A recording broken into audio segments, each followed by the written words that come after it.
Universidad Andina del Cusco, Escuela Profesional de Ingeniería Ambiental, curso Meteorología y Climatología. Docente Teodoro Guarhuachipani. Tema: efecto de la temperatura sobre la germinación de diferentes semillas y efecto de la luz sobre el crecimiento de las plantas. Estudiantes: Abarca Peña José Carlos, Arana Silva Miller y Taís, Curo Cuido Fidel Andrea, Medina Bustamante Saúl, Mesco Sea Mario y Geraldine, Miguel Alejandro Morales Pineda, Ramiro Sebastián Salas Pando. ¿Qué es la temperatura? La temperatura es una magnitud física que nos ayuda a conocer sobre la energía de un cuerpo o el medio ambiente. Algunas veces solemos escuchar decir que un cuerpo tiene más temperatura que el otro, es decir, que está más caliente, pues se refiere a que sus átomos o moléculas poseen una mayor velocidad. La temperatura se mide en diferentes escalas. Dos de estas vienen a ser las escalas relativas, como grados Celsius y Fahrenheit, y dos vienen a ser las escalas absolutas, como Kelvin y Rankine. ¿Cómo se mide la temperatura? Pues podemos medirla con la ayuda de un termómetro y la unidad de medida va a venir respecto a la escala que utilicemos. Hay diferentes termómetros como la de mercurio o alcohol que nos ayudan a saber sobre la dilatación de un cuerpo, pero también hay otros que nos ayudan a saber sobre la conductividad eléctrica, entre otros. Para nosotros poder medir la temperatura ambiental, debemos de utilizar un termómetro digital o analógico. Esto para poder obtener un resultado auténtico. Acá debemos primero asegurarnos que nuestro termómetro nos dé un resultado preciso y auténtico. Debemos de dejarlo apartado de los aparatos de calor. Primero debemos de colocarlo en un punto específico del área que nosotros querramos saber la temperatura y dejarlo unos minutos.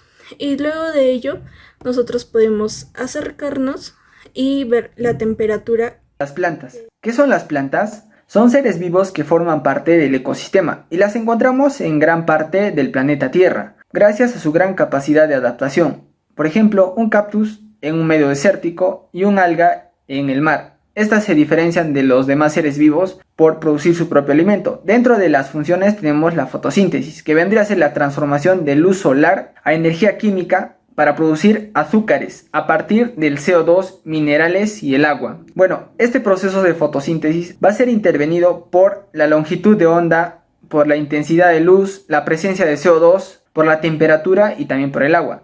Dentro de la fotosíntesis va a haber dos fases muy importantes, la fase luminosa y la fase oscura.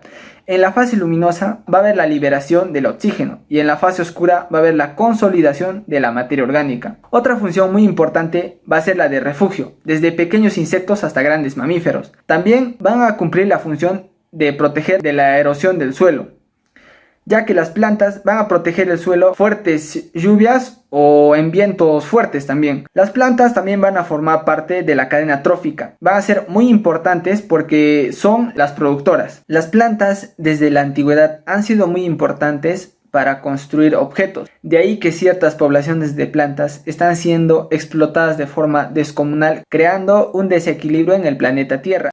A continuación les explicaré qué son las semillas. Las semillas es el resultado de la reproducción sexual de la planta y se encuentra en el interior del fruto. Sus principales funciones es la de la dispersión, protección y reproducción de las especies. Se genera a partir de la maduración del óvulo, luego de la fecundación. Esta también tiene tipos, que son criollas. Son aquellas que se han adaptado a un entorno determinado. Las mejoradas son semillas que han pasado por distintos procesos de técnicas de selección. Las baby, que han sido modificadas para que la planta no llegue a desarrollarse del todo. Las híbridas, que estas son dos tipos de semillas que se cruzan. Las partes de la semilla, esta consta de un embrión que se encuentra en un estado aletargado esperando al momento de germinar. La radícula, que es la primera raíz del embrión. La plúmula, que es la yema. El hipocotilo, que es el espacio entre las dos partes del anterior. El cotiledón, que puede ser uno o dos. El endospermo, se ocupa la mayor parte del volumen de la semilla, y el hipespermo, que es la capa del exterior, en muchos casos es dura y aísla el embrión. Germinación. Este es un proceso que se lleva a cabo cuando el embrión se hincha y la cubierta de la semilla se rompe. Para lograr esto, toda la planta requiere de elementos básicos, como es la temperatura, el agua, el dióxido de carbono y sales minerales. La formación de la semilla consta de 3 partes importantes, que es la fecundación y el desarrollo del embrión, donde la semilla se desarrolla desde un antiazoide situado en el interior del tubo de la flor, y la acumulación de reservas alimentarias. Estas se fabrican partes verdes de la planta y son transportadas a la semilla en desarrollo. La maduración. Durante esta fase se seca la semilla y se separa de la conexión de la planta madre. Existen también tipos de germinación, que son 2. La germinación hipógea, que los cotiledones permanecen encerrados únicamente en la plúmula, atraviesa el suelo, por ejemplo, como son los cereales, las habas, los robles, entre otras. Y la germinación epígea, que son cuando los cotiledones emergen del suelo debido a un considerable crecimiento del hipocotilo. Factores para la germinación. Se clasifican en 2 grupos, factores internos y factores externos. En los factores internos se producen dentro de la semilla y los factores externos influyen en la germinación de esta mediante el entorno que los rodea. En los factores internos podemos encontrar la madurez, la vitalidad y la longevidad. La madurez es el momento en el que el embrión está listo y preparado para brotar una vez que haya completado su metabolismo. La longevidad es el tiempo de vida que tiene una semilla, tanto puede ser largo y corto. Si es corto quiere decir que hay una poca cantidad de nutrientes, y si es largo quiere decir que el metabolismo del embrión es soso.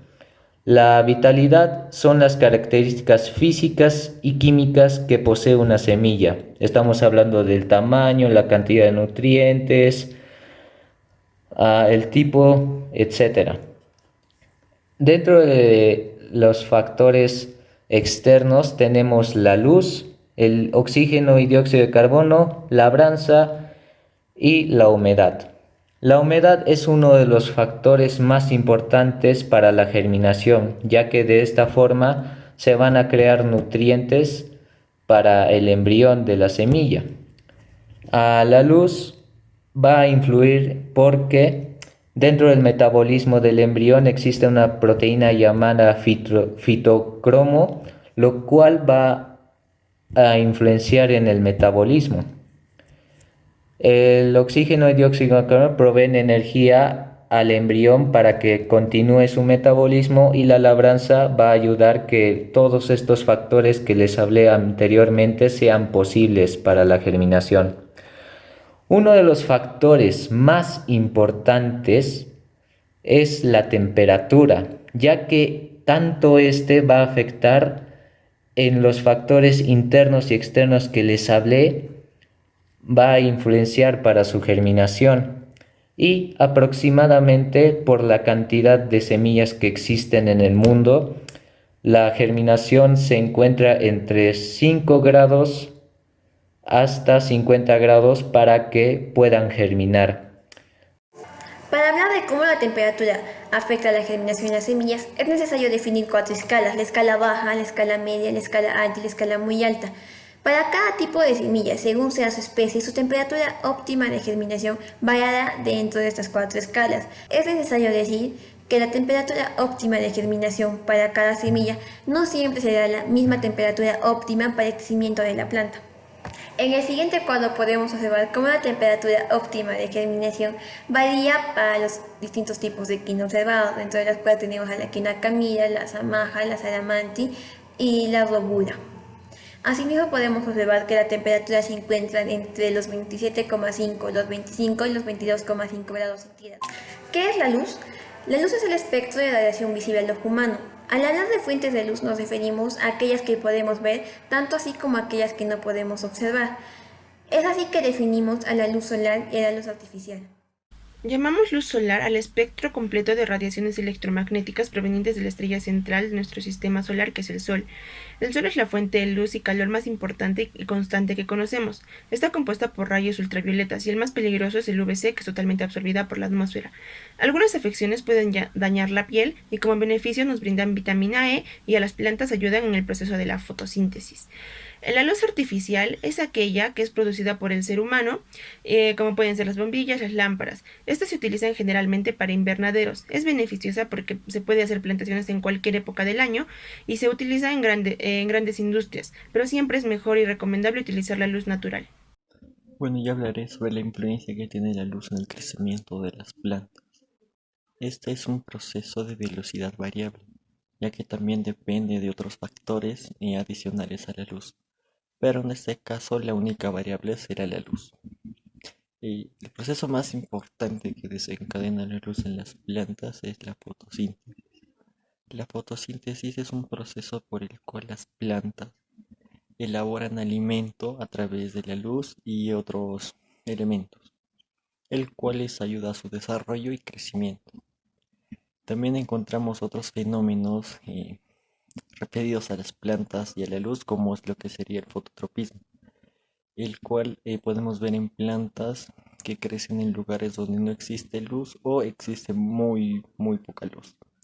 Este es un desplazamiento provocado que hace que las plantas crezcan o se dirijan hacia lugares donde exista luz solar para poder desarrollar la fotosíntesis. En nuestro experimento utilizamos semillas de maíz y las pusimos en vasos con diferentes nombres, A1, A2, B1 y B2. Y las pusimos a las mismas condiciones, pero cambiamos la variable luz. Y pusimos luz natural, luz artificial y carencia de luz. Después de experimentar con las semillas, pudimos ver que las semillas sin presencia de luz crecen con tallos más altos, pero los tallos son mucho más débiles y de color amarillento, debido a la carencia de los cloroplastos. Con respecto a las semillas que crecieron con luz natural, estas crecen de forma normal. ¿Qué quiero decir con esto? Que presentan un tallo fuerte y un color verde oscuro. Y ahora para finalizar con las semillas que crecieron en luz artificial, estas también se desarrollaron de forma natural, pero también depende al tipo de luz artificial a la cual exponemos. Puede ser variables como luz blanca, luz cálida o etcétera. Pero siempre es recomendable que las plantas o semillas que se vayan a germinar o crecer se hagan con luz natural.